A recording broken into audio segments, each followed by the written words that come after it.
ಕೇಳಿಸ್ಕೊಂಡ್ವಿ ಒಂದೇ ಒಂದು ನಿಮಿಷ ಸರ್. ತಾವು ಮಧ್ಯಪ್ರವೇಶ ಮಾಡಿದ್ದಕ್ಕೆ ಆರೋಪಿ ಈಗ ಬೇಲ್ ತಗೊಂಡು ಆಚೆ ಹೋಗಿದ್ದಾರೆ. ಆದ್ರೆ ಈಗ ಅದಾದ್ಮೇಲೆ ಬೇಲ್ ನಾನು ಕೊಟ್ಟಿದ್ದೀನಾ? ಗೊತ್ತಿಲ್ಲ ಸರ್. ಈಗ ನ್ಯಾಯಾಲಯ ಅರೆಸ್ಟ್ ಮಾಡಿದ್ದಾರೆ, 10 ದಿನ ಕಸ್ಟಡಿಯಲ್ಲಿದ್ದಂತೆ.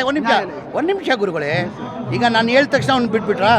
ಈಗ ಅವನು 10 ದಿನ ಸ್ಟೇಷನಲ್ಲಿದ್ದ, ಕೋರ್ಟ್ಗೆ ಹೋದ, ಕೋರ್ಟಿಂದ ಬೇಲ್ ತಗೊಂಡ, ಬೇಲ್ ತಗೊಂಡು ಆಚೆ ಬಂದಿರೋದು. ಈಗ ಬೇಲ್ ಕೊಟ್ಟಿರೋದು ಯಾರು?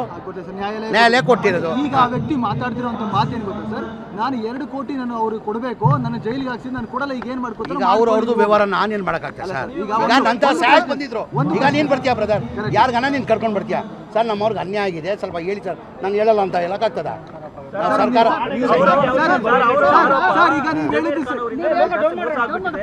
ಅವ್ರು ಏನಾರ ಈಗ ನಾವು ಆಮೇಲೆ ರೈತರು ಅನ್ನದಾತರು, ಅವರು ರೈತರಿಗೆ ಅನ್ಯಾಯ ಮಾಡೋದು ಪ್ರಶ್ನೆ. 1 ನಿಮಿಷ, ರೈತರಿಗೆ ಅನ್ಯಾಯ ಮಾಡೋದು ಪ್ರಶ್ನೆನೇ ಬರಲ್ಲ. ಅವ್ರು ಅನ್ನ ಕೊಡ್ತಾರೆ, ಅನ್ನದಾತ್ರಿ ಅವರು. ಅವ್ರನ್ನ ಮಾಡಕ್ಕೆ ಅವ್ರು ರೈತರು ಅಂತಲೂ ಗೊತ್ತಿಲ್ಲ ನನಗೆ, ಯಾವ ವಿಚಾರ ಯಾರು ಏನಂತ ಗೊತ್ತಿಲ್ಲ ನನಗೆ. ಅವ್ರೇನಂದ್ರು ದುಡ್ಡು ಕೊಡಬೇಕಾಗಿರೋದು ನಿಜ, ಅವ್ರು ಹೇಳಷ್ಟು ದುಡ್ಡಿಲ್ಲ, ಸ್ವಲ್ಪ ಕಡಿಮೆ ದುಡ್ಡಿದೆ, ಅವ್ರಿಗವ್ರಿಗೂ ವ್ಯತ್ಯಾಸ ಇದೆ, ಸ್ವಲ್ಪ ಹೇಳಿ ಕಾಂಪ್ರಮೈಸ್ ಮಾಡಿ ಅಂತ ನಾನು ಫೋನ್ ಮಾಡಿ ಹೇಳಿದ್ದೀನಿ. ನಾನು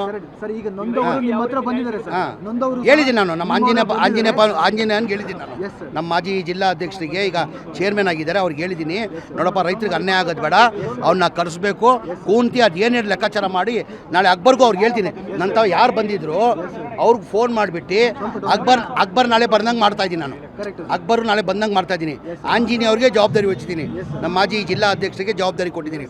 ಅವ್ರಿಗೂ ಹೇಳಿದ್ದೀನಿ, ನಾನು ನನ್ನ ಸ್ನೇಹಿತರಿಗೆ ಫೋನ್ ಮಾಡಿ ಹೇಳ್ತೀನಿ. ಈಗ ಅವ್ರು ಅಕ್ಬರ್ ಅವ್ರನ್ನ ಕಳಿಸಿ ಕೂತ್ಕೊಂಡವರು ಮಧ್ಯ ವಹಿಸ್ಕೊಂಡು ಯಾರು ಹೇಳಿ ಕೊಡ್ಬೇಕು ಕೊಡಿಸಿ ಅಂತ ಹೇಳಿ. ರೈತರಿಗೆ ನಾವು ಯಾವ ಕಾರಣಕ್ಕೂ ನಾವು ಅನ್ಯಾಯ ಆಗಕ್ಕೆ ಬಿಡಲ್ಲ.